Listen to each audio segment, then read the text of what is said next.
माझ्या बॉयफ्रेंडने गुपचूप माझ्या कुत्र्याला संपवण्याचा प्रयत्न केला, पण त्याला कल्पना नव्हती की मला हे समजेल. माझा बॉयफ्रेंड जे त्याच्या कुटुंबाला मदत करण्यासाठी बाहेरगावी गेला होता. मी कामावर असताना मला 250 किलोमीटर लांब एका पशुवैद्याकडे काम करणाऱ्या जुन्या मित्राचा फोन आला. त्याच्याकडे माझा 1.5 वर्षांचा कुत्रा स्टिक्सी होता. कोणीतरी त्याला तिथे मारून टाकण्यासाठी आणून सोडले होते. मी तातडीने तिथे पोहोचले आणि त्याला लगेच परत घेऊन आले. माझ्या मित्राने मला सीसीटीव्ही फुटेज सुद्धा दाखवले.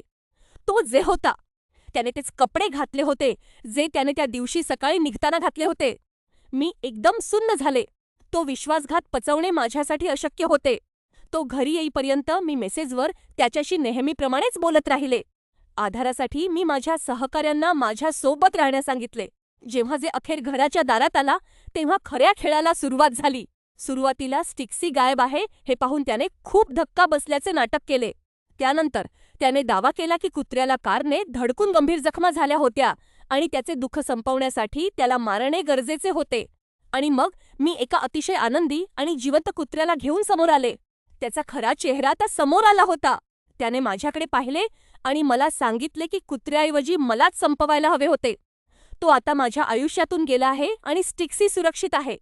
जो माणूस पाळीव प्राण्यांना कचऱ्यासारखे समजतो, त्याच्यावर कधीच विश्वास ठेवू नका.